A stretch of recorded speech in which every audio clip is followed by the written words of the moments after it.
Good afternoon, blessed people. At ang topic last Sunday sa church namin is don't blame God. Actually, ang realization ko talaga dito is God is in control sa buhay mo at alam niya kung ano yung ginagawa niya sa iyo. And kailangan lang talaga natin magtiwala sa Kanya at kailangan lang natin matutunan na ibigay sa Kanya lahat ng mga desire ng puso natin. Kasi ang dami talagang desire ng mga puso natin. Kailangan natin ilidong sa Kanya na, Lord, Ikaw na bahala. Kasi pag Ikaw yung kumilos kasi, mapapagod ka lang. Pero pag siya, ay, ang galing pala Lord, no? Binigay ko lang to dati sa'yo. Pero ikaw, agad-agad, binigay mo lang sa akin ng mabilis. Dahil nilidon mo na yung buhay mo sa Kanya. At saka yung mga taong nagbe-blame sa Lord, wala kasi silang encounter sa Lord at hindi rin sila nagbabasa ng Bible. So I encourage you na kapag na-encounter mo ang Panginoong Kristo, siya ang pinaka may mabuting puso na na-experience ko at napakabuti ng Panginoon sa buhay ko. Wala siyang ginawa sa buhay ko na pangit, lahat maganda. And then, dito sa Job, I encourage you na basahin niyo yung Job dahil alam naman natin, brief lang na story kung anong kwento ni Job. Isa siyang mayaman na sumasamba sa Lord at may tiwala sa Panginoon. Mahal niya ang Panginoon. Pero syempre, ito si Satan, pag-alagala, at nakapunta sa heaven. Akalain mo yun, may level sa heaven na nakakapasok si Satan dahil nasa himpapawid nga yan, nasa Ephesians 6 verse 12 yan, no? Ang mga Satan, mga demon, nasa himpapawid sila at organize sila in fairness, ha? And then, pumunta siya doon, may meeting ang mga anak ng Diyos. Tapos nakita niya na, look, sabi ng Lord, tingnan mo si Job. Believe siya kay Job dahil sumasamba to sa kanya. Pero ang sagot naman ni Satan sa kanya, paano sasamba sa'yo yan? Ibinigay mo lahat. Try mo tanggalin lahat. So tinanggal mga hayop, ang mga anak. Kaya dito sa Job 1 verse 20, verse 21, basahin ko muna sa Tagalog. Tumayo si Job, pinunit ang kanyang damit. Namatay ang mga anak niya at saka nawala yung mga pangkabuhayan niya. Nag-ahit ng ulo. Pagkatapos nagpatira pa siya at sumamba sa Diyos. Ang sabi niya, hubad akong lumabas sa sinapupunan ng aking ina. Hubad din akong babalik sa lupa. Si Yahweh ang nagbigay, si Yahweh rin ang babawi. Purihin si Yahweh. Sa English, Job stood up and tore his robe in grief. Then he shaved his head and fell to the ground to worship. He said, I came naked from mother's womb and I will be naked when I leave. The Lord give me what I have and the Lord has taken away. Praise the Lord. Praise the name of the Lord. Walang sa atin. Lahat ay galing sa Panginoon at grace lang tayo talaga everyday. No, kaya kailangan nating ipag-pray ang bawat isa, ang family natin na tumanggap ng salvation. Kasi hanggang hindi nila natatanggap ang Lord Jesus, may spiritual blindness sila. And matatanggap mo lang yung totoong truth kapag inaccept mo ang Panginoong Kristo, magkakaroon ka ng buhay na walang hanggan. At dun na magbabago yung buhay mo dahil magkakaroon ka na ng hunger sa word. Kasi hindi naman ako dati nag-word of God. Nung nagkaroon lang ako ng encounter na ito yung truth, yun yung nilakaran ko, yun yung sinundan ko. And then, ang ginawa naman ni Satan, no, panghuling-huli, ay nilagyan niya ng mga sakit si Job, yung mga sa katawan. Sa health naman niya tinira si Job. At malalaman mo dito sa kwento na to, na ang kalaban, si Satan ang nagbibigay ng mga sakit.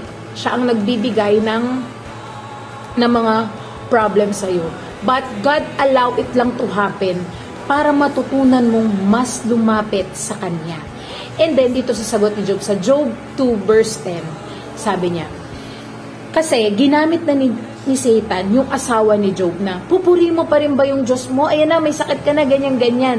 Sinabi ni Job sa asawa niya, you are talking like a foolish woman. Shall we accept from God and not trouble? Sa Tagalog. Sagot ni Job, hindi mo naiintindihan ang iyong sinasabi. Pagpapala lang ba ang tatanggapin mo sa Diyos? Hindi ba natin tatanggapin kung bigyan niya tayo ng pagdurusa sa kabila ng kanyang paghihirap?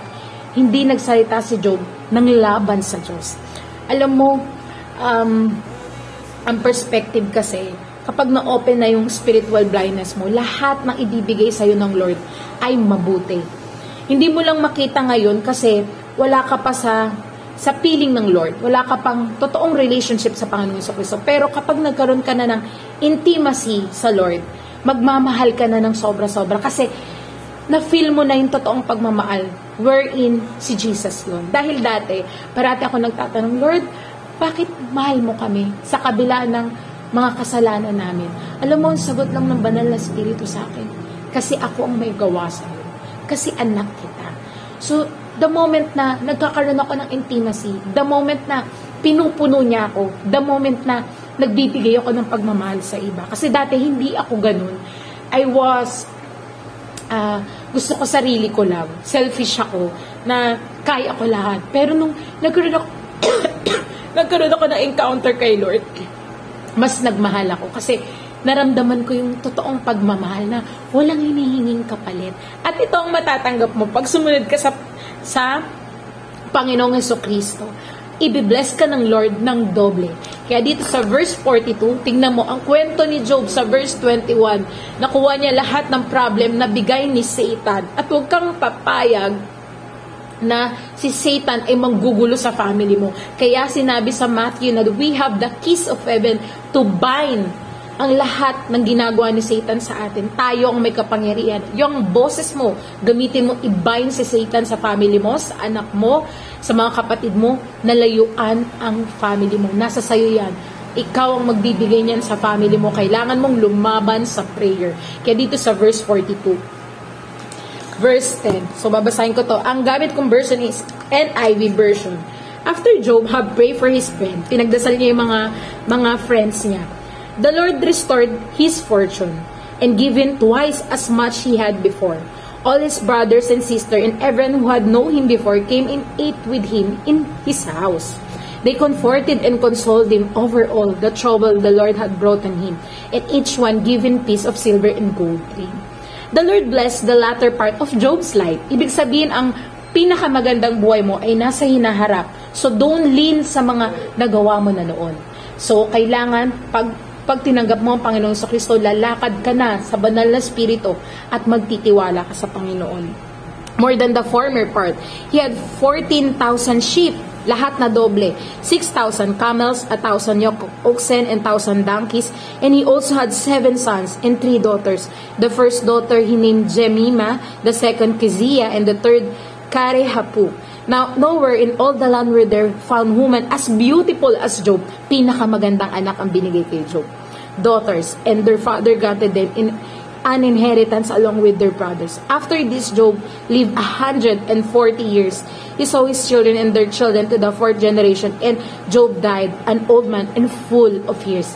Magiging masaya ka lang kung tatanggapin mo ang Panginoong Jesucristo dahil sa John 10:10, sinabi doon na si Satan ay nag-i-steal, nagkikil at nagde-destroy. Pero Jesus came here to have an abundant life. Makukuha mo lang to kung yung endurance mo sa faith mo ay tatapangan mo at magtitiwala ka na si Jesus ang perfect example na na-finish niya na lahat.